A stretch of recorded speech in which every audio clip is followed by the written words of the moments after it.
जय श्री राधे राधे श्याम। এখন আমাদের ভাগবতের আরতি, তাই আমি সকল মায়েদের এবং সকল ভক্তবৃন্দকে আমি অনুরোধ করব যে আপনারা সকলেই নিজ নিজ জায়গায় দাঁড়িয়ে আমরা শ্রীমদ্ ভাগবত মহাপুরাণে আরতি করব, তৎপশ্চাৎ ভাগবত কথা শুনব।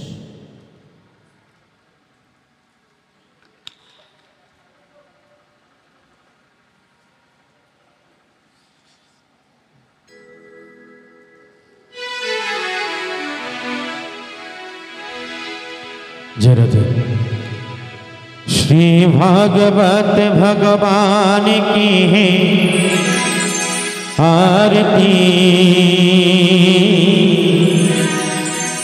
पापियों को पाप से तारती। श्री भागवत भगवान की है आरती, पापियों को पाप से तारती।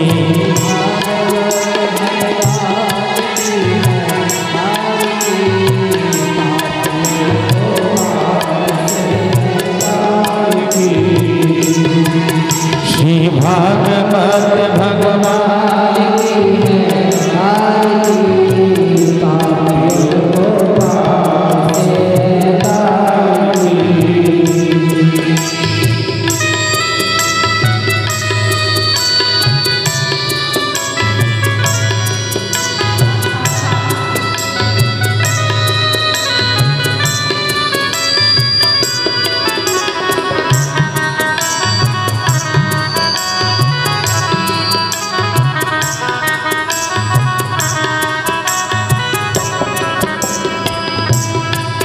हे अमर ग्रंथ ये मुक्ति पंथ ये पंचम वेद निराला, नभ ज्योति जलने वाला।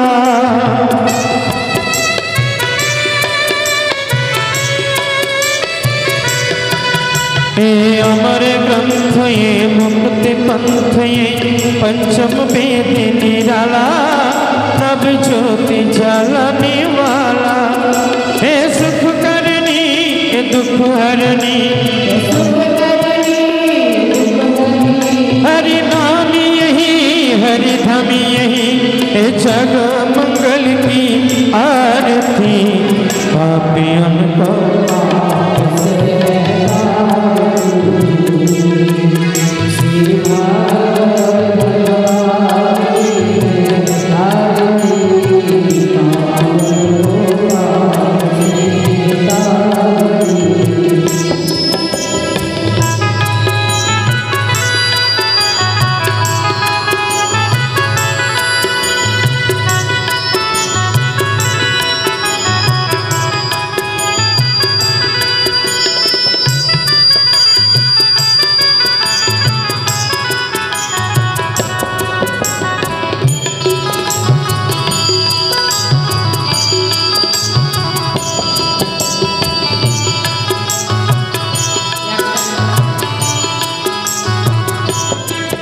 हे शांति गीत पावन पुण्य पापन को मिटाने वाला, हर दर्शन दिखाने वाला।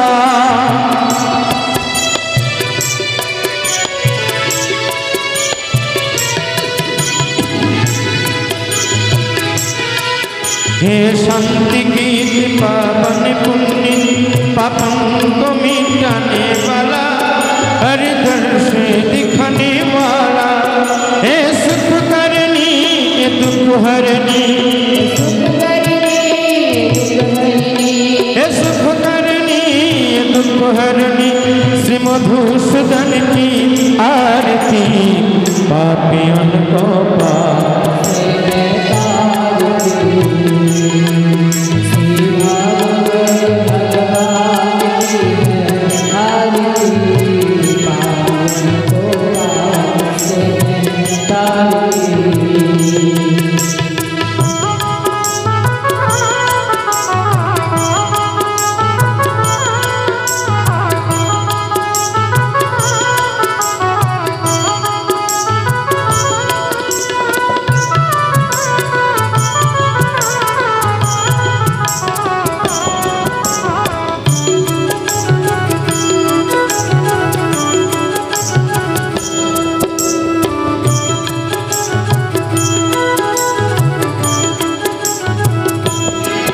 हे मधुर बोल जग पंड खोल सन मारे को दिखाने वाला बिगड़ी को बनाने वाला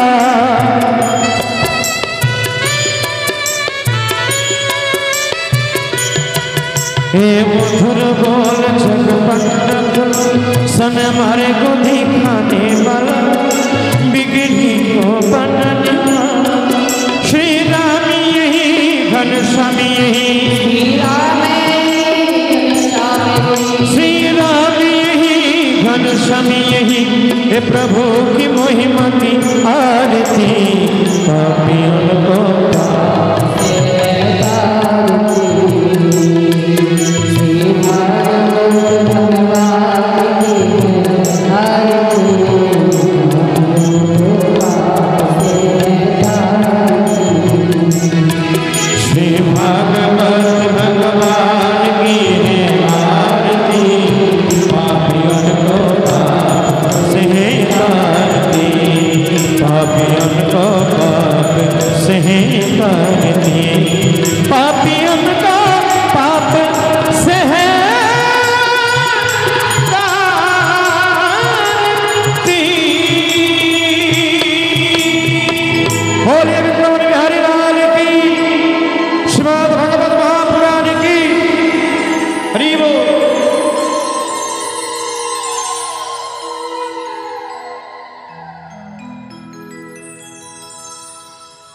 जय श्री राधे सकलेई आपनारा निज निज जायगाय आबार बसे पड़ुन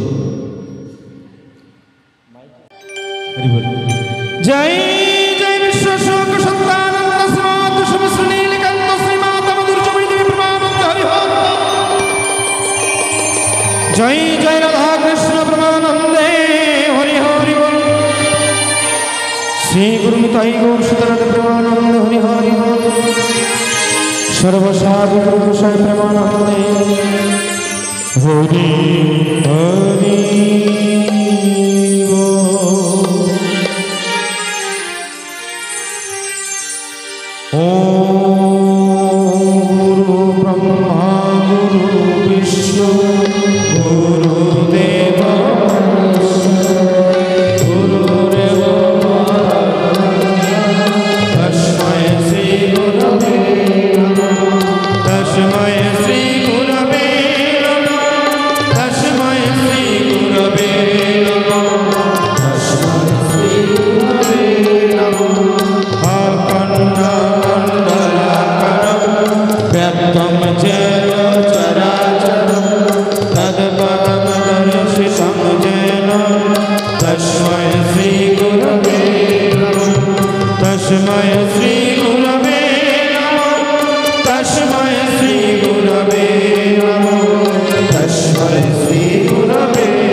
जय जय विश्वशोक सत्तानंद श्रीमद श्री नीलकंठ श्रीमाता मधुर देवी प्रमानंद गौर हरि हरि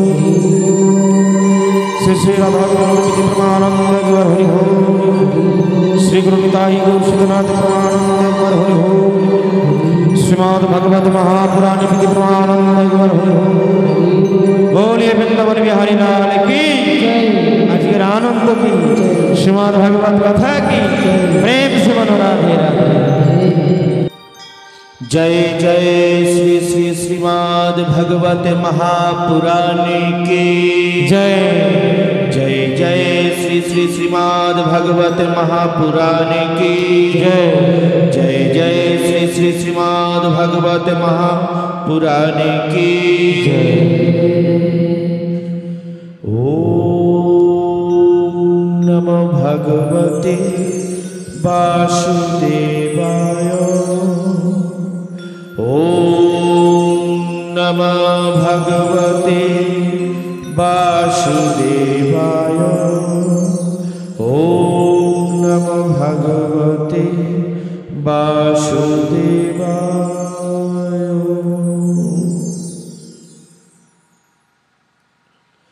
सर्वप्रथमे आमी आमार परमाराध्य गुरुदेव श्री श्री ठाकुर श्री नीलकंठ एवं श्री मायेर जुगल चरणे आमार शत सहस्र प्रणाम। आमार परम दयाल परम गुरु ठाकुर सत्यानंद परमांश देवेर चरण जुगले आमार शत सहस्र प्रणाम। मंदिरे विराजमान अनादिरादि गोविंद सर्वकारण्যের কারণ্যম সচ্চিদানন্দ বিগ্রহ সেই রাধা মাধবজির শ্রীচরণ যুগলে আমার কোটি কোটি প্রণিপাত। এই সুন্দর ভুবন শব্দ স্পর্শ রূপরস গন্ধময় জগৎকে আস্বাদন করছি আমার যে মাতা পিতার করুণায়। সেই মাতা পিতার যুগল চরণে আমার শত সহস্র প্রণাম। এই বিশ্ব ব্রহ্মাণ্ডে যে সকল মহামানব মুনি ঋষিগণ যারা সারা জীবনের ভোগ বিলাসকে জ্ঞান অগ্নিতে জ্বালানি দিয়ে একমাত্র বিশ্ব কল্যাণার্থে সদা সর্বদা ঈশ্বরের কাছে প্রার্থনায় মগ্ন, সেই সকল মহামানব মুনি ঋষিদের চরণ যুগলে আমার শত সহস্র প্রণাম। আজ অনাদিরাদি গোবিন্দ তারই সম্মুখে আজ আমরা সকলেই একত্রিত হয়েছি ভাগবত কথা শ্রবণ করবার জন্য। আজ এই মহতীয় সভায় উপস্থিত ভাগবত পিপাসু অমৃতের পুত্রগণ নিত্য আরাধ্য গৌর ভক্তবৃন্দের চরণ যুগলে আমার শত সহস্র প্রণাম। আজ আপনাদের সম্মুখে বসে যে আমি দুটো ভাগবত কথা শাস্ত্র কথা বলবো, আপনাদের মতন পরম ভক্তদের আনন্দ দান করব। মন রূপী ময়ূরকে নাচিয়ে তুলব, হৃদয় রূপী সাগরে প্রেমের তরঙ্গ তুলব। তেমন ক্ষমতা, তেমন শক্তি, তেমন ভক্তি আমার নেই, তবুও শুনেছি সাধুগুরু সজ্জন মহামানবের শ্রীমুখে গুরুর কৃপা হলে, বৈষ্ণবের করুণা হলে পঙ্গুগিরি লঙ্ঘন করে অন্ধ লোকেও আঁখি মেলে চেয়ে দেখে। হৃদয়ে দয়াল পরম দয়াল ঠাকুর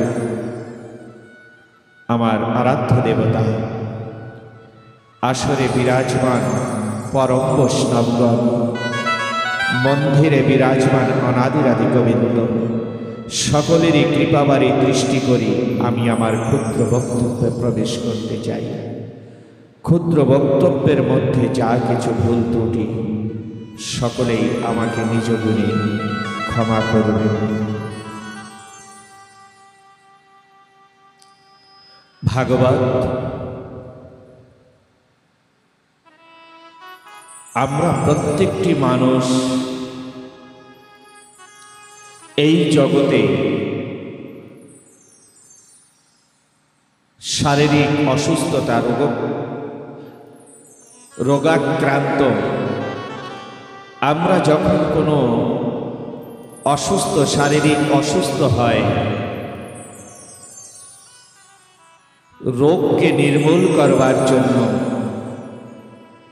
আমরা চলে যাই ডাক্তারের কাছে, আমরা চলে যাই হসপিটালে ডাক্তারের কাছে এবং ঔষধের দোকানে। শারীরিক যত প্রকারের অসুখ ব্যাধি থাকুক না কেন, সেই রোগকে সারার জন্য উপায় অবশ্যই আছে। ডাক্তারের কাছে গেলে সেই ডাক্তারবাবু রোগ দেখে ঔষধের জন্য ঔষধের দোকানে পাঠিয়ে দেন। সেখানে গেলে ঔষধ নিলে, ঔষধ সেবন করলে রোগ থেকে মুক্তি লাভ করা যায়। হয়তো এমন এমন দুরারোগ্য ব্যাধি আছে যে তা ডাক্তারও সারতে পারে না, ঔষধ সেবন করলেও মুক্তি লাভ করা যায় না। যদিও বা মুক্তি লাভ করা না যায়, তবে মাত্র একটা জীবনের উপর থেকে সেই জ্বালা যন্ত্রণা পার করে চলে যায়। পরবর্তী জীবনে আর সেই জ্বালা যন্ত্রণা থাকে না। কিন্তু আমরা প্রত্যেকটি মানুষ এমন একটা রোগে আক্রান্ত, যে রোগের ঔষধের জন্য ডাক্তারের কাছে গেলেও ঔষধ দিতে পারে না, আর সেই রোগের ঔষধ কোনো মেডিকেল স্টোরে দোকানে পাওয়া যায় না। আর সেই রোগে যদি মানুষ আক্রান্ত হয়, তাহলে সেই রোগ কিন্তু এক জনমে যায় না, জনম জনম ধরে ভুগতে হয়। শারীরিক পীড়া হলে, রোগগ্রস্ত হলে, যদিও দুরারোগ্য ব্যাধি হয়, ঔষধের দ্বারা না সারে, তবে মাত্র একটা জীবন ভোগ করতে হয়। কিন্তু আমরা যে রোগে আক্রান্ত প্রত্যেকটি মানুষ, সেই রোগ থেকে মুক্তি পেতে গেলে না ডাক্তারের কাছে আছে, না দোকানে সেই ঔষধ আছে। আর সেই রোগ যদি না সারতে পারি, তাহলে জনম জনম ধরে ভুগতে হয়। সেই রোগ কি? ভবরোগ। আমাদের প্রত্যেকটি মানুষের মধ্যে সেই রোগ আছে। কাম, কামনা, বিষয়, বাসনা আদি ইত্যাদি, ক্রোধ, লোভ, বিভিন্ন রকম রোগে আক্রান্ত আমরা প্রত্যেকটি মানুষ। আর যত সময় পর্যন্ত সেই রোগকে আমরা দূর করতে না পারব, তত সময় পর্যন্ত কিন্তু জনম জনম ধরে এই জগতের জ্বালা যন্ত্রণা ভোগ করতে হবে। আর সেই ভবরোগকে দূর করতে গেলে একমাত্র একটি জায়গায় তার মহা ঔষধ, সেটা হলো সাধু সঙ্গ এবং ভাগবত কথা। এই ভাগবত কথার মাধ্যম থেকেই মানুষের ভবরোগ থেকে মুক্তি পেতে পারে। যেমন ভাগবতে প্রমাণ, গোকর্ণ মৃত্যুর পরে যখন ভয়ঙ্কর প্রেতাত্মা হয়েছিল, তখন তাকে উদ্ধার করবার জন্য নিজের জ্যেষ্ঠ ভ্রাতা গোকর্ণ স্বয়ং সূর্যদেবকে সাধন বলে সূর্যদেবকে তার চলার গতিকে রোধ করে জিজ্ঞাসা করেছিলেন, এই ভবরোগ থেকে কেমন করে মুক্তি লাভ করা যেতে পারে? তখন সূর্যদেব বলেছিলেন, যেই ভবরোগ থেকে মুক্তি হওয়ার একটা উপায়, সেটা হলো একমাত্র অমৃত কথা শ্রবণে। যদি অমৃত কথা শ্রবণ করা যায়, তাহলে মানুষের জন্ম জন্মান্তরের পাপকে খণ্ডন হয়ে যেতে পারে। গোকর্ণ 7 দিন সেই ভাগবত কথা শ্রবণ করিয়ে দ্বন্দ্বকারীকে উদ্ধার করেছিলেন। তো আজ সেই অমৃতময় বাণী, অমৃত কথা শ্রবণ করবার জন্য আমরা সকলেই এখানে এসেছি।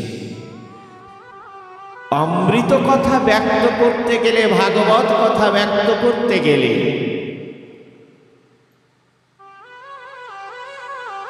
সুখ পাখির মতন কণ্ঠস্বর হওয়া চাই, মধুর ভাষী হওয়া চাই। আর ভাগবত কথা ব্যক্ত করে মানুষের মধ্যে যে শক্তিকে সঞ্চার করবে, যদি সেই ক্ষমতাশীল ব্যক্তি না হয়, তার কথায়ও কাজ হয় না। যেমন একই রাইফেলের গুলি, যেমন ওই গুলিটাকে যদি কাউকে হাত দিয়ে ছুঁড়ে মারা হয়, তাহলে কিন্তু মানুষের গায়ে লেগে আবার মাটিতে পড়ে যাবে, ফিরে আসবে। কিন্তু ওই গুলিটাকেই যদি আবার রাইফেলের ভিতরে ভরে মারা হয়, তাহলে কত শত মানুষের ছাতি ভেদ করে পার হয়ে যাবে। একই রাইফেলের গুলি যদি রাইফেলের ভিতরে থেকে বের হয়, তার শক্তি অত্যন্ত অধিক হয়। আর যদি তা হাতে ছুঁড়ে মারা হয়, তবে অত্যন্ত সাধারণ গতি হয়। তো বাস্তবে আমি তো সেই সুখদেবী নই। ভাগবত কথা ব্যক্ত করার মতন ক্ষমতা, শক্তি আমার নেই। তবুও আজ ভাগবত পিপাসু যে ভক্তগণ এখানে আছেন, তাদের কৃপা হলে, করুণা হলে হয়তো 2-4 কথা বলবার চেষ্টা করব।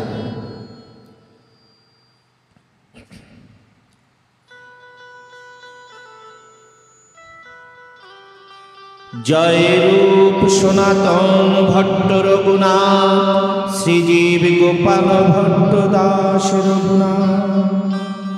এই 6 গোসাইয়ের করি চরণ বন্ধন, যাহা হইতে বিঘ্ন নাশ অভীষ্ট পূরণ। এই 6 গোসাই যার মই তার দাস, তার সবার পদরে মোর পঞ্চগ্রাস।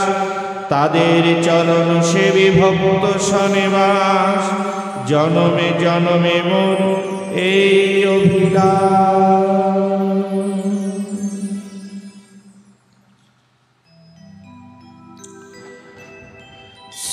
শ্রী চৈতন্য মহাপ্রভু নিত্যানন্দ, শ্রী অদ্বৈত গদাধর শ্রীবাসাদি গৌর ভক্ত বৃন্দ। হরে কৃষ্ণ কৃষ্ণ কৃষ্ণ হরে হরে, হরে রাম রাম রাম হরে হরে। গুরুবে গৌরচন্দ্র রাধিকায় তদালয়, কৃষ্ণায় কৃষ্ণ ভক্তায় তদ্ভক্তায় নমো নমো। বঞ্ছাকল্পতরুভ্যশ্চ কৃপা সিন্ধুয়েব চ, পতিতানাং পাবনেভ্যো বৈষ্ণবেভ্যো নমো।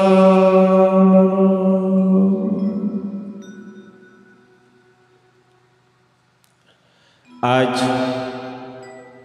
আমরা যে এখানে সকলেই একত্রিত হয়ে ভাগবত কথা শ্রবণ করতে এসেছি, এই ভাগবত কথা শ্রবণের অধিকার বা ভাগবত কথা শোনার বা জানার ক্ষমতা শক্তি ভগবানের সৃষ্টিময় জগতে অনন্ত কোটি জীবের মধ্যে একমাত্র মানুষেরই অধিকার বা ক্ষমতা আছে। কারণ আজ দেখুন এখানে ভাগবত কথা হচ্ছে, এখানে কিন্তু একমাত্র মানুষ ব্যতীত আর অন্য কোনো জীবের এখানে আগমন হয়নি। কারণ এই ভাগবত কথা শ্রবণ করার বোঝার ক্ষমতা শক্তি জ্ঞান বিবেক বুদ্ধি একমাত্র ভগবান এই মানুষের মধ্যেই দিয়েছেন, আর অন্য কোনো জীবের মধ্যে এই ক্ষমতা এই শক্তি ভগবান দেননি। আমরা যে এখানে ভাগবত কথা শ্রবণ করতে বসেছি, আমরা সকলেই মানুষ। আমরা এই মানব কুলে জন্ম নেওয়ার পূর্বে কি আমরা এই জগতে এসেছিলাম? জানি না। যদি এসে থাকি, কতবার এই জগতে এসেছিলাম, অর্থাৎ জন্ম নিয়েছিলাম, এবং কি রূপে জন্মগ্রহণ করেছিলাম, আমরা কেউ সেটা জানি না। কারণ পূর্বজন্মের কোনো স্মৃতিকে স্মরণ রাখতে গেলে চাই মানুষের জীবনে সাধন ভজন। সাধনবিহীন জীবনে পূর্বজন্মের কোনো স্মৃতিকে স্মরণ রাখা যায় না। যারা সাধক সিদ্ধ মহামানব, পূর্বজন্মের সকল স্মৃতি তাদের স্মরণ থাকে এবং তারা বলতে পারে। তাই সাধন সিদ্ধ মহামানব যারা বা শাস্ত্রে প্রমাণ যে আমরা প্রত্যেকটি মানুষ এই মানব কুলে জন্ম নেওয়ার পূর্বে আমরা ৮০ লক্ষ বার জন্ম নিয়েছিলাম। ৮০ লক্ষ বার জন্ম নিয়েছিলাম মানব কুলে জন্ম নেওয়ার পূর্বে।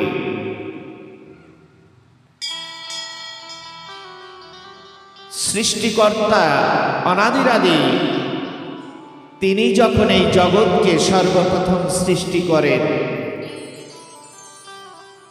৫টি বস্তুকে সর্বপ্রথম সৃষ্টি করেন। সেই ৫টি বস্তু কি? ক্ষিতি, অপ, তেজ, মরুদ এবং পম। ক্ষিতি অর্থাৎ মাটি, অপ অর্থাৎ জল, তেজ অর্থাৎ আগুন, মরুদ অর্থাৎ বায়ু, বোম অর্থাৎ শূন্য বস্তু। সর্বপ্রথম এই জগতে এই ৫টি বস্তুকে সৃষ্টি করেন, আর এই ৫টি বস্তু দ্বারাই ধীরে ধীরে ধীরে ধীরে জগতের সমস্ত কিছু নির্মাণ হতে থাকে। যেমন সুন্দর সুন্দর জীবের যে জীব, কীট পতঙ্গ, পশু পাখি, বৃক্ষ, তরুলতা আদি ইত্যাদি যা কিছু জগতে সৃষ্টি হয়েছে, সব এই ৫টি বস্তু দ্বারাই, ৫টি তত্ত্ব দ্বারাই সৃষ্টি হয়েছে। যখন কোনো জীবের মৃত্যু হয়ে যায়, একটা জীবের শরীরে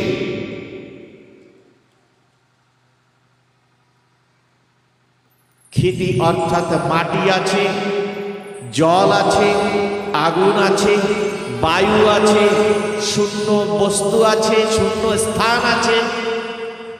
যখন মৃত্যু হয়ে যায়, যে কোনো জীবের শরীর ধীরে ধীরে ধীরে ধীরে ঠান্ডা হয়ে যায়।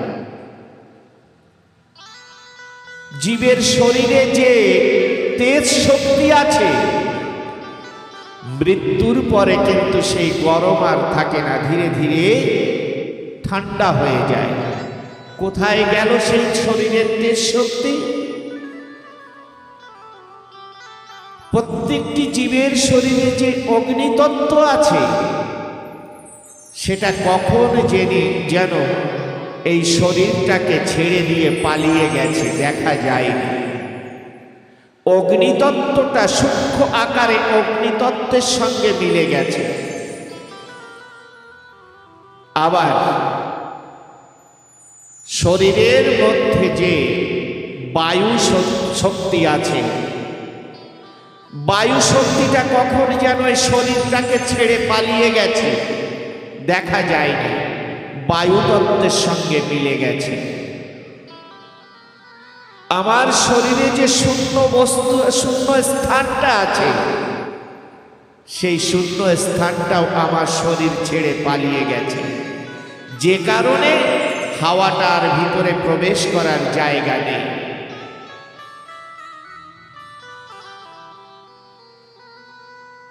আমার শরীরে যে মাটি আছে বা জল অংশ আছে, শরীরটি ধীরে ধীরে ধীরে ধীরে শুকিয়ে শুকিয়ে শরীরের জল অংশটা জল তত্ত্বের সঙ্গে মিলে যায়। অবশেষে যে মাটি অংশটা থাকে সেটা কিন্তু মাটির সঙ্গে মিলে যায়। অতএব জগতে যা কিছু সৃষ্টি হয়েছে এই পাঁচটা তত্ত্ব থেকেই সৃষ্টি হয়েছে, আবার এই পাঁচটা তত্ত্বের সঙ্গে মিলে যায়। যখন ভগবান এই জগৎকে সৃষ্টি করলেন, তখন ভগবান আমরা প্রত্যেকে যেমন নিজ নিজ গৃহ,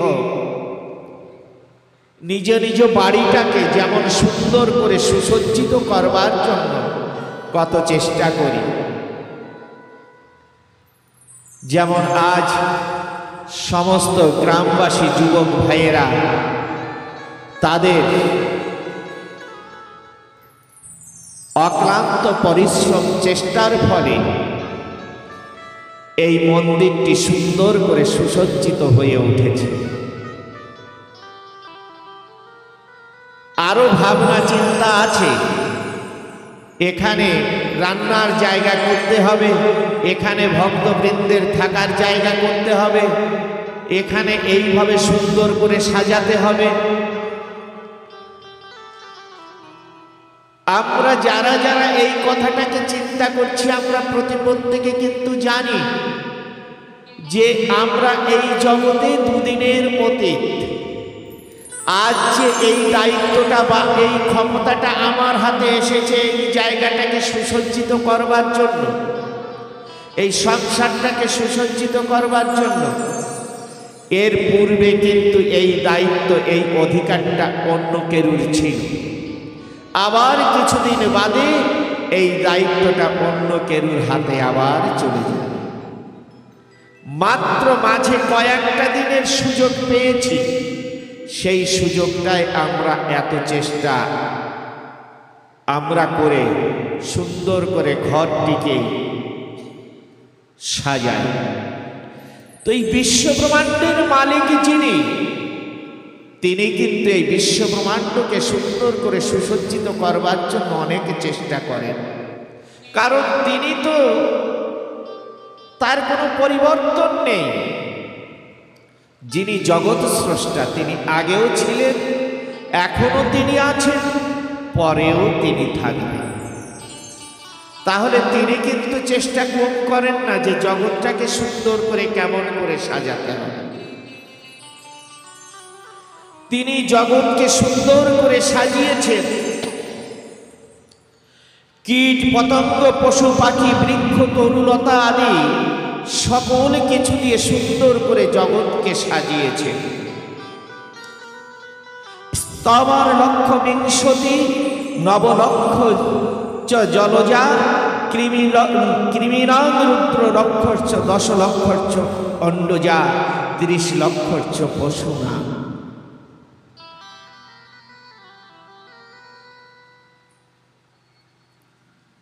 আমরা প্রত্যেকটি মানুষ এই জগতে জন্ম নেওয়ার পূর্বে আমরা 80 লক্ষ বার জন্মগ্রহণ করেছি। 80 লক্ষ বার জন্মগ্রহণ করেছি, 20 লক্ষ বার আমরা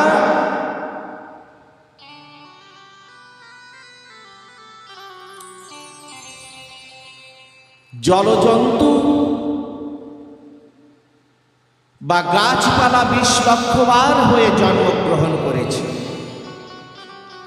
কত পাহাড় পর্বতে কত রৌদ্র বর্ষার খেয়ে কত শত বৎসর কেটে গেছে, কোনো ঠিকানা নেই।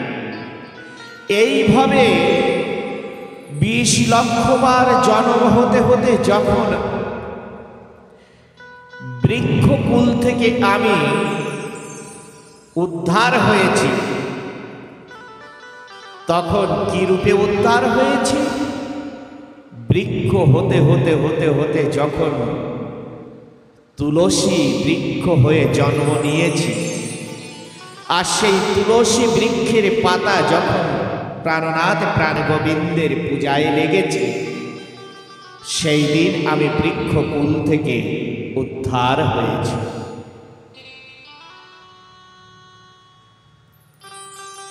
বৃক্ষকুল থেকে উদ্ধার হওয়ার পরে 9 লক্ষবার আমি জলজন্তু হয়ে, অর্থাৎ বৃক্ষ যখন জড়বস্তু হয়েছিল আর যখন জলজন্তু হলো তখন একটু চলতে শিখল। যখন জলজন্তু হলো তখন জলজন্তু হওয়ার পরে ক্রমে ক্রমে যখন শঙ্খ হয়ে জন্মগ্রহণ করল, যখন সেই শঙ্খ ভগবানের পূজায়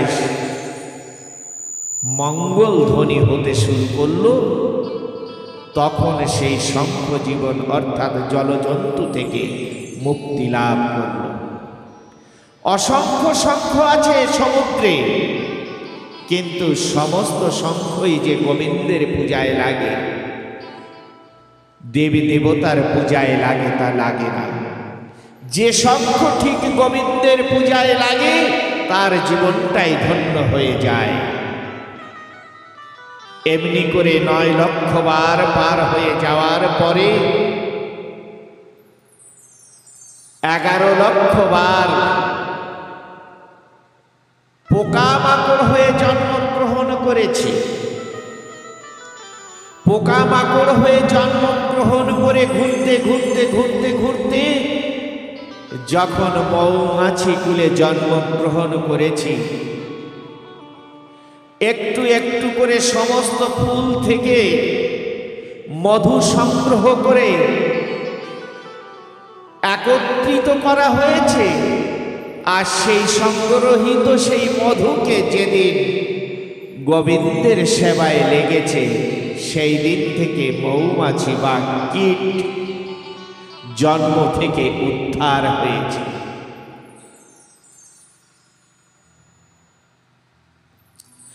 তারপরে 10 লক্ষবার আবার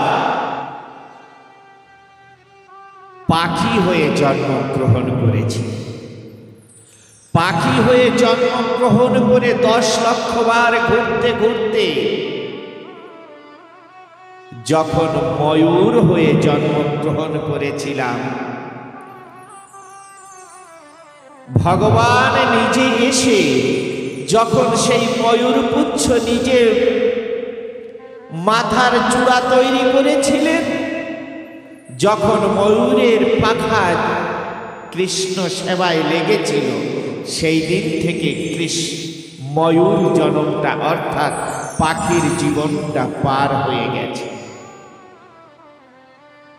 এমনি করে পুনরায় আবার যখন জন্ম হলো, তখন আমরা কি কুলে জন্মগ্রহণ করেছিলাম?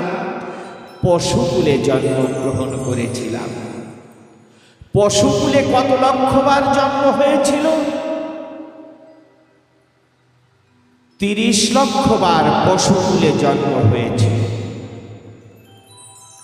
এমনি করে পশুকুলে জন্ম হওয়ার পরে ঘুরতে ঘুরতে ঘুরতে ঘুরতে যখন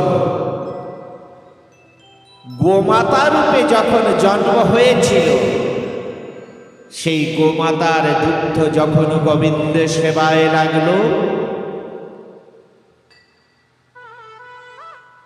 সেই গোমাতার জন্ম থেকে, পশু জন্ম থেকে আমরা উদ্ধার হয়েছিলাম।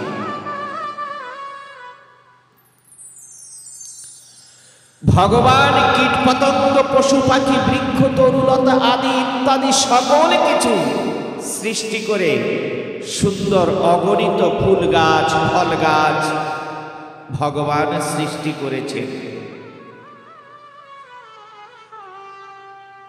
সকলেই যেমন বাড়িতে নিজ নিজ ঘরে কত সুন্দর সুন্দর ফুল গাছ লাগানো হয়, কত অগণিত প্রজাতির ফুল গাছে ফুল ফোটে, কত অগণিত প্রজাতির ফল গাছে ফল হয়, সুনিষ্ট অমৃত স্বরূপ ফল। ঘরে কত পশু পাখি, কত কিছু আছে।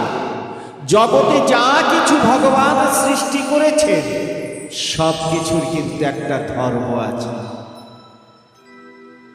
ধর্ম কি?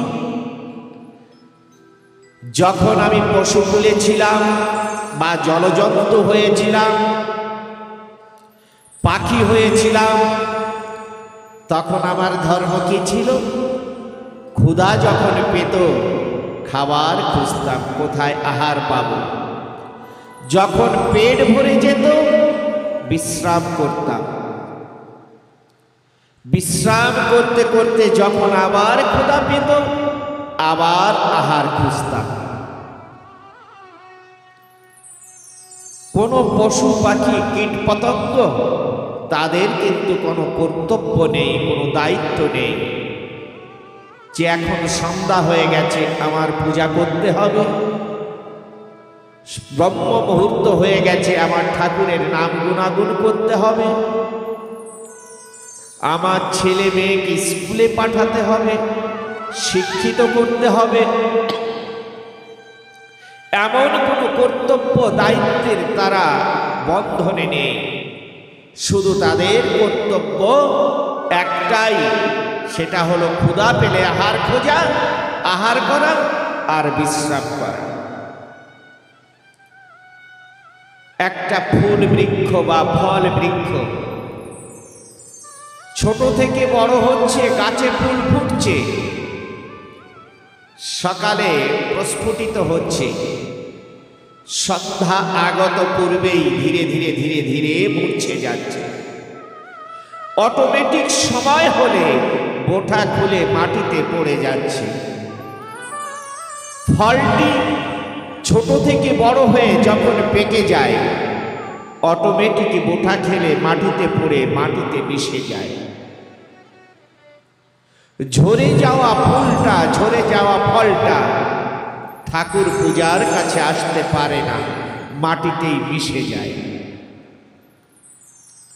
কখনো কোনো ফুল গাছ বা কখনো কোনো ফল গাছ কখনো মনে মনেও ভাবতে পারছে না যে জগতে এত ফুল গাছ বা এত ফল গাছ হয়েছে বা এত বন ফল বা বন ফুল ফুটেছে, আমরা কিন্তু সমস্ত ফুলকে বাড়িতে যত্ন করে লাগাই না। যে ফুলটা দেখতে সুন্দর, যে ফুলটা ঠাকুরের পূজায় লাগবে, যে ফলটা ঠাকুরের সেবায় লাগবে, যে ফলটা খেতে সুমধুর, যত্ন করে সেই ফুল গাছ, সেই ফল গাছটাকে বাড়িতে লাগানো হয়। অন্য কোনো গাছ যদি বাড়িতে হয় তুলে ফেলে দিই।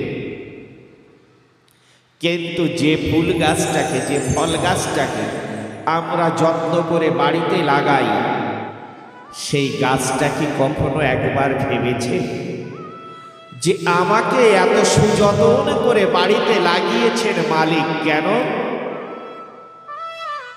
আমার গোবিন্দ সেবার জন্য। কখনো কোনোদিন কি দেখেছেন কোনো একটা গাছে ওই কথা ভেবে একটা ফুল নিয়ে কি ঠাকুরের চরণে পৌঁছে দিয়েছেন? কোনোদিন কোনো গাছে একটা ফুল নিয়ে কি ঠাকুরের চরণে পৌঁছে দিয়েছে? দেয়নি। কোনোদিন একটা গাছে একটা সুমধুর ফল, মিষ্টি ফল ঠাকুরের কাছে সেবায় দিয়েছে? দিতে পারে, দিতে পারেনি।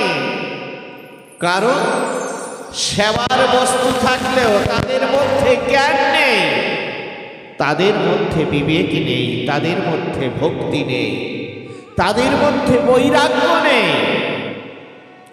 যে ঠাকুর সেবা আমাদের করতে হবে, ঠাকুর আমাদের সৃষ্টি করেছেন, এই জ্ঞান তাদের মধ্যে নেই, যে কারণে তারা ঠাকুর সেবা করতে পারে না। তাদের চলার শক্তি নেই, জড়বস্তু। গ্রামে অনেক জায়গায় অনেক গাছে ফুল ফুটেছে, কিন্তু আজ এই সুন্দর গোবিন্দের চরণে পৌঁছানোর ক্ষমতা তাদের কাছে নেই। অনেক গাছে হয়তো সুমিষ্ট ফল ফলেছে, ঝরে যাচ্ছে, পড়ে যাচ্ছে, গোবিন্দ সেবায় লাগছে না। ভগবান তখন মনে মনে চিন্তা করলেন, হায় রে, এত সুন্দর করে জগৎকে সুসজ্জিত করেছে, সাজিয়েছে, কত ফল কত ফুল, সব কিছুই তো নষ্ট হয়ে যাচ্ছে, বিফলে চলে যাচ্ছে, কাজে লাগছে না। কিন্তু ওরা তো জড় বস্তু, চলতে পারে না। কিন্তু জগতে কত পশু আছে, পশুকুলে জন্মগ্রহণ করেছে, তারা চলতে পারে। একটা গাভী, ভগবান কিন্তু দুধটা ভগবানের অত্যন্ত প্রিয়।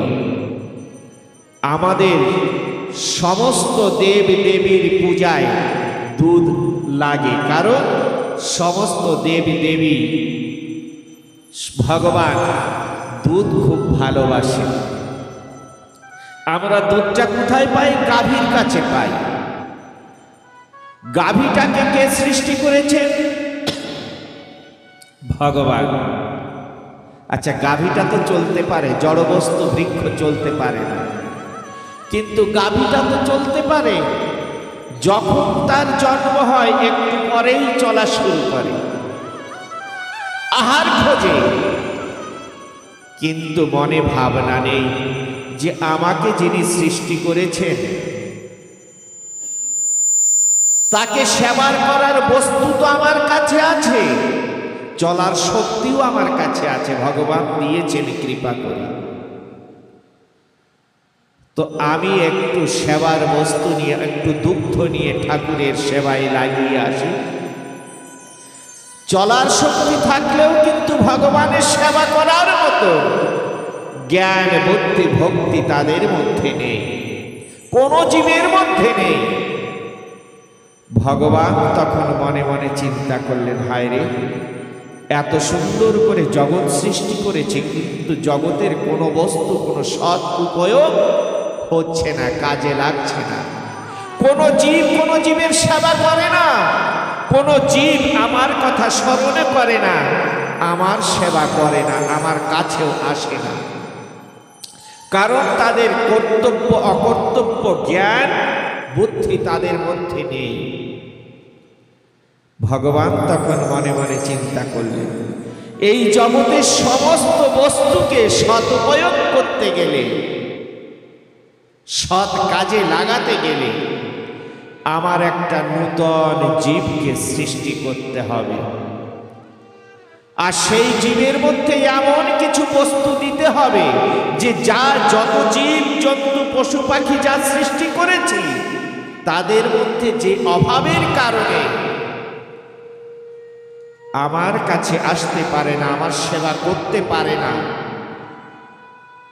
যে বস্তুর অভাবে, যে জ্ঞানের অভাবে, সেই জ্ঞান বিবেক বুদ্ধি বৈরাগ্য ভক্তি শক্তি ক্ষমা ধৈর্য সকল কিছু দিয়ে ভগবান তখন নূতন একটা জীবের সৃষ্টি করলেন।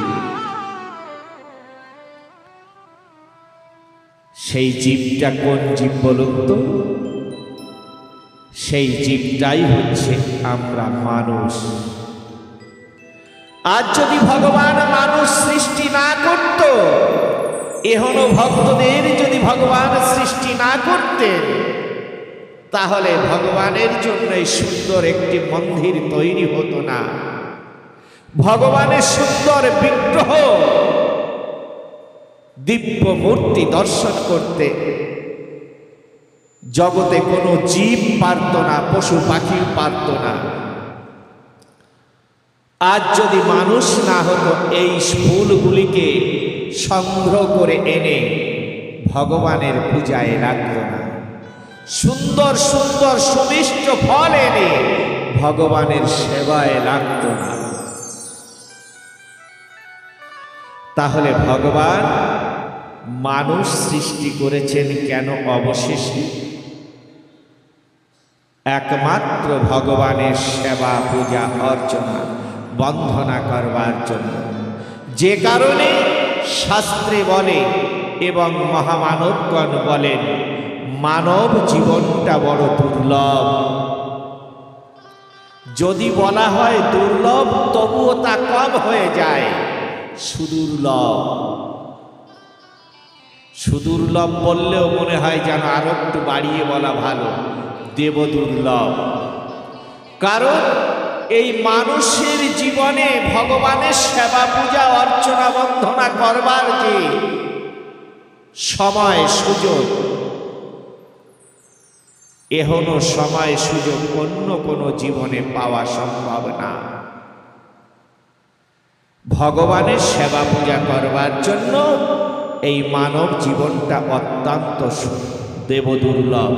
দেবতারা পর্যন্ত এই মানব দেহ ধারণ করে জগতে আসার জন্য লালায়িত থাকেন, কারণ মানব জীবনে একমাত্র ভগবানের লীলা আস্বাদন করা সম্ভব।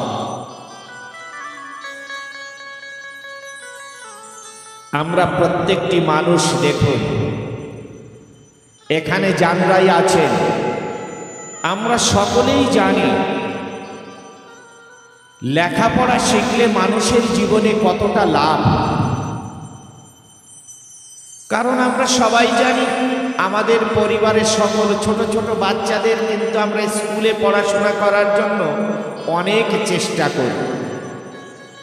মাতা পিতা হাজারো কষ্ট হলেও খেয়ে না খেয়ে থাকলেও চিন্তা করি যে বাচ্চাদের স্কুলে দিতে হবে, কারণ স্কুলে দিলে ভালো শিক্ষা অর্জন করবে এবং সেই শিক্ষা দ্বারা ভালো চাকরি করবে, জীবনে অনেক মঙ্গল হবে, শান্তি পাবে, আনন্দ পাবে। যে কারণে আমরা লেখাপড়া শিখিয়ে তাদের জ্ঞান বুদ্ধি দ্বারা হয়তো কোনো চাকরিতে জয়েন করিয়ে দিই, চাকরি হলে অনেক ভালো হয়। আমার যে শিক্ষার কারণে আমাকে কোনো কোম্পানি থেকে বা কোনো ডিপার্টমেন্ট থেকে আমাকে চাকরি দিয়েছে, যদি আমি সেই চাকরিটা পেয়ে মাসের পর মাস চাকরি করছি বা বেতন নিচ্ছি, এইবার চাকরি করতে করতে কিছুদিন যেতে না যেতে অলসতা এসে গেল, চাকরির ডিউটিটা ঠিক আমি করছি না।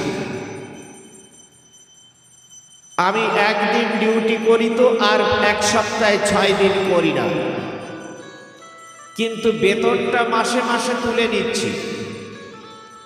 কিছুদিন এমনি করে যেতে যেতে আমার যে সিনিয়র যে অফিসাররা থাকবে তারা তখন আমাকে কি বলবে, যে তুমি ডিউটি ঠিক করছো না, ওয়ার্নিং দেবে যে তুমি ডিউটি ঠিক করো, না হলে কিন্তু মুশকিল আছে। কথাটা ভুরুকে বললাম না, আমি শুনেও শুনলাম না, আমি ঠিক চাকরিটা ডিউটিটা করছি না, আমাকে কি করবে, সাসপেন্ড করে দেবে। কিছুদিনের জন্য আমাকে ডিউটি করতে দেবে না, মাসে মাসে বেতন দেবে না। যখন আমি মাসে মাসে বেতন পাবো না তখন কি হবে, পরিবারে ঝগড়া কলহ লেগে যাবে, অশান্তি এসে যাবে। তখন একটু মনে মনে বাজিও না, অনুশোচনা আসবে, হায় রে এর থেকে তো ভালো ছিল আমার ডিউটি করা, ডিউটিটা করলেই ভালো হতো।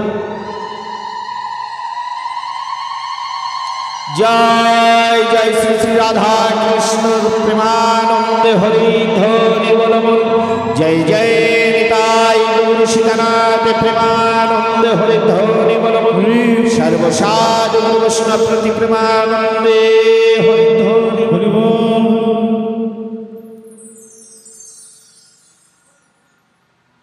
যখন অনুশোচনা আসবে যে আমি তো ভুল করছি, আমার ডিউটিটা ঠিক করতে হবে, তখন আমি কি করব? যখন অনুশোচনা আসবে, আমার সিনিয়র যে অফিসাররা থাকবে তাদের কাছে বলে আমি আবার ডিউটি শুরু করব। হয়তো তাদের কৃপা হলে, দয়া হলে আমাকে আবার চাকরিতে জয়েন করিয়ে দেবে। কিছুদিন ভালো করলাম, করতে করতে যদি আমি আবার সেই অলসতা করে ডিউটি আবার যাচ্ছি না, তখন আমাকে কি করবে? আর সাসপেন্ড করবে? এখন কিন্তু আমাকে আর সাসপেন্ড করবে না, আমাকে একেবারে চাকরি থেকে বের করে দেবে যে তুমি এই চাকরির উপযুক্ত না, তোমাকে কয়েকবার চান্স দেওয়া হয়েছে, তুমি ঠিক করছো না, বেরিয়ে যাও।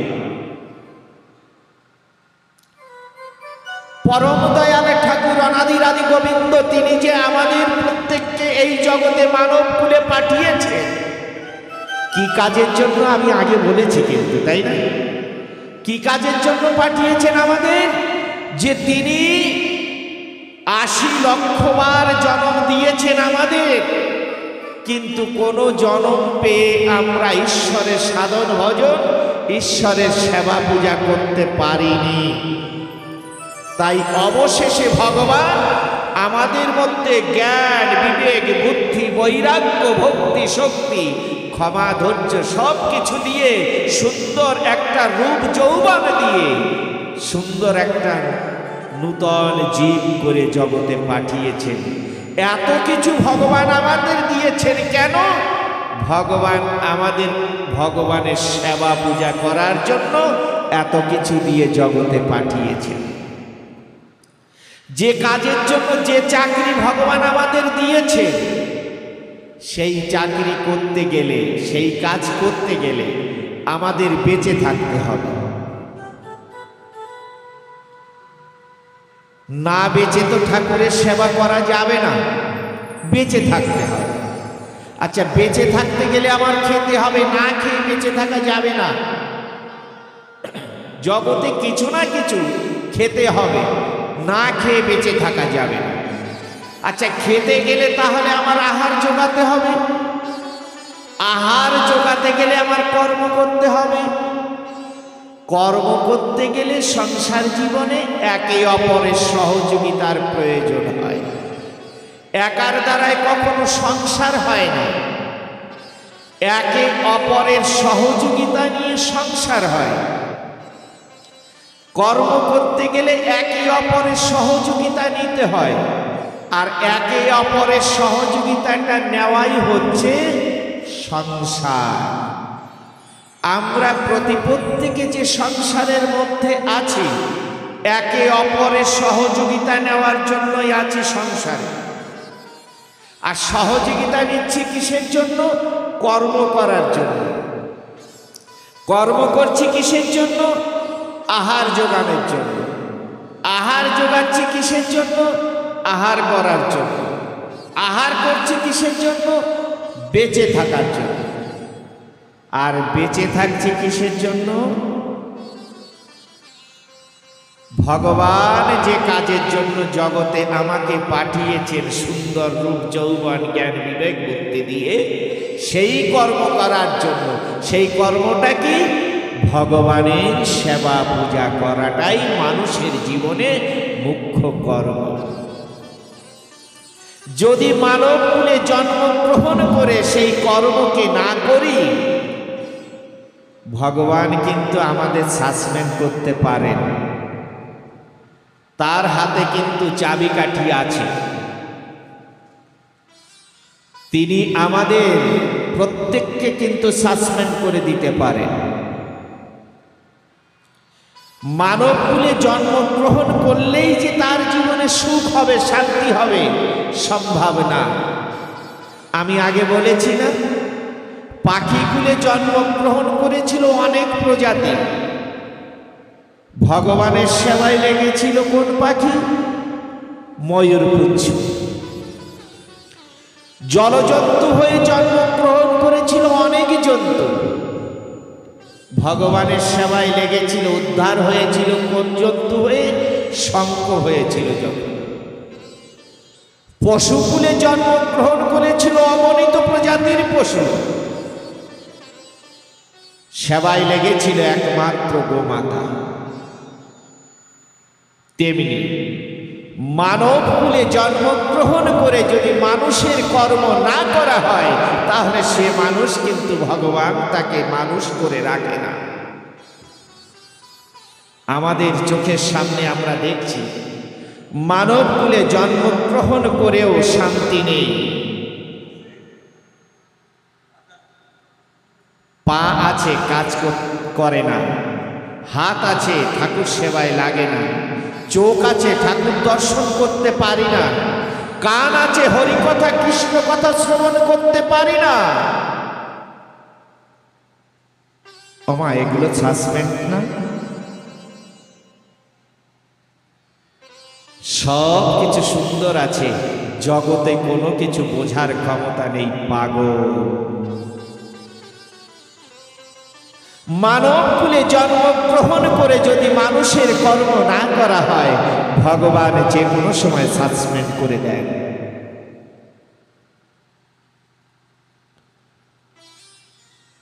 যদি মানুষ হয়ে এগুলোকে অনুশোচনা ভিতরে আসে, হায় রে, হে প্রভু, তোমার সৃষ্টিময় জগতে অগণিত জীব, অগণিত মানুষ কত আনন্দে দিন অতিবাহিত করছে, কিন্তু আমি মানুষ হয়ে কত বড় অপরাধী ঠাকুর। সব কিছু থাকতেও না তোমার গুণগান শুনতে পারি, না তোমার সেবা করতে পারি, না তোমার কাছে চলে যেতে পারি। যখন সেই মানুষটার মধ্যেই অনুশোচনা আসে, ভগবান অলক্ষ্যে থেকে তখন তার প্রতি দয়া করেন। অনেক সময় দেখা যায় পা আছে, কাজ করে না, সেবক পাঠিয়ে দেন। অলক্ষ্যে থেকে তিনি সেবক পাঠিয়ে দেন। আপনারা সকলেই দেখেছেন, আমার একজন কাকুগুরু ছিল, ফেলারাম সরকার। যারা বয়স্ক আছেন তারা নিশ্চয়ই জানেন। উনি কিন্তু জন্ম অন্ধ ছিল। ফেলারাম সরকার, তিনি কিন্তু জন্ম অন্ধ ছিল, কিছুই তিনি দেখতে চোখই ছিল না। কিন্তু গুরু কৃপায় তিনি আমাদের মতন সাধারণ মানুষের চোখে যতদূর দেখতে না পাই, তিনি তার 1000 গুণ দূর পর্যন্ত দেখতে পেতেন। অনেক সাধুগুরু সজ্জন মহামানবরা বলে থাকেন, গুরু ভাই জন্ম জন্মান্তরের বান্ধব।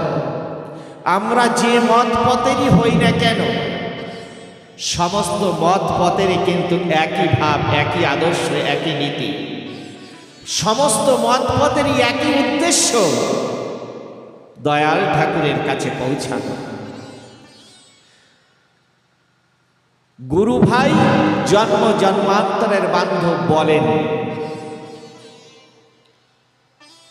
ঠাকুর শ্রীনীলকান্ত তিনি ওই ফেলারাম কাকুকে নিয়ে একদিন কয়েকজন গুরু ভাইরা একত্রিত হয়ে বসে বলছেন, আরে আমরা সবাই কত ভালো, দেখতে পাই, শুনতে পাই, চলতে পারি, কাজ করতে পারি, বলতে পারি, কিন্তু এই ফেলারাম ভাই এ জন্ম অন্ধ, কিছু দেখেও না, ওর জীবনে এত দুঃখ, এত কষ্ট। তখন পরামর্শ করলেন ঠাকুর অসীমানন্দ বাবাজি, ঠাকুর নীলকান্ত বাবাজি, রামানন্দ বাবাজি, এমনি করে বয়োজ্যেষ্ঠ যারা ছিলেন একত্রিত হয়ে, আরো গার্হস্থ অনেক ভক্তরা ছিলেন, যে আজকে এর জন্য বাবাকে বলতেই হবে। উৎসব সম্মুখে, আজ যেমন উৎসব সম্মুখে সমস্ত যুবক বাবারা কত খাটাখাটনি করে সব কিছু তৈরি করছে, তেমনি একটা উৎসব করতে গেলে অনেক কষ্ট হয়, অনেক কাজ থাকে। তা তৎকালীন সময় তো এত ভালো ব্যবস্থা ছিল না। জঙ্গলের ঝাঁটি মাটি কেটে এনে ছাপড়া দিয়ে তার নিচে উৎসব করতে হতো। এখন তো 1 ঘন্টার মধ্যে প্যান্ডেল তৈরি হয়ে যায়, তখন কিন্তু ছিল না। ওই জঙ্গল থেকে ঝাঁটি কেটে আনতে হতো, ডাল ফুটে ফুটে ফুটে তাই দিয়ে ছালনা দিয়ে তার নিচে উৎসব হতো। তো ওই উৎসবের আগে অনেক কাজ। এখন তো বাজারে গেলে পয়সা হলে দড়ি পাওয়া যায়, তাই না? আচ্ছা বাবা, যারা বয়স্ক আছেন, আগে দড়ি কিনতে পাওয়া যেত? পাট দিয়ে দড়ি পাকাতে হতো না? উৎসব করতে গেলে ওই জমির পাট, ওই দিয়ে দড়ি পাকিয়ে পাকিয়ে ঘর বাঁধতে হতো। এখন তো দড়ি দরকার, বাজারে যাও, কি দড়ি চাই তাই পাবে। আর তখন ওই পাট ছাড়া দড়ি হতো না। এখন সবাই গল্প করছে যে বাবা যখন তাড়া দেবে তখনই কাজে উঠবো, তার আগে কেউ উঠবো না। মানে যুক্তি করেছে গুরু ভাইয়ের জন্য। গুরু ভাইরা কত বড় বান্ধব, যুক্তি করেছে আজকে একটা কিছু করতে হবে। যুক্তি করেছে কেউ উঠবি না, বাবা রেগে যাবে। ঠাকুর সত্যানন্দ পরমহংসদেব রেগে গেলেন, এই ছামড়ারা, কাজ আজ বাদে কাল উৎসব, সমস্ত কাজ পড়ে আছে আর তোরা খালি গল্প করছিস। ওঠ ওঠ ওঠ। ওঠে না কেউ। প্রতিদিন ঠাকুরের বলতে হয় না, খালি একটু আর নয়নে তাকালেই ভয়ে সবাই আতঙ্কিত হয়ে যায়, যার যার কাজে লেগে যায়। কিন্তু আজকে আর লাগছে না, কারণ সবাই পরামর্শ করে বসেছে, উঠছে না। এই নীলু, পাটনিয়া পাটনিয়া, তাড়াতাড়ি দড়ি পাকা। পেছন থেকে আর কয়জন বলে উঠেছে, বাবা আমরা ডেলি করি, ওই ফেলারাম কিছু করে না, করতে ওই ফেলারে পাঠাও পাঠাতে। আচ্ছা, বোঝা গেল তো আমার কথা? ফেলারাম কোনোদিন কাজ করে তো অন্ধ, কি কাজ করবে? তো তুমি ওই ফেলাকেও ভালোবাসো, আমাদেরও ভালোবাসো, তো ওই ফেলাকে পাঠাও পাঠাতে। ফেলা পাঠানে দিলেই দড়ি পাকাবো, নাইলে পাকাবো না। এখন ওই ফেলারাম অন্ধ, সে কোথায় যাবে পাঠাতে? 1 কদম আগেই তো বাড়তে পারে না। এমন ভাবে ঠাকুরের চরণে সবাই পড়ে গেলেন।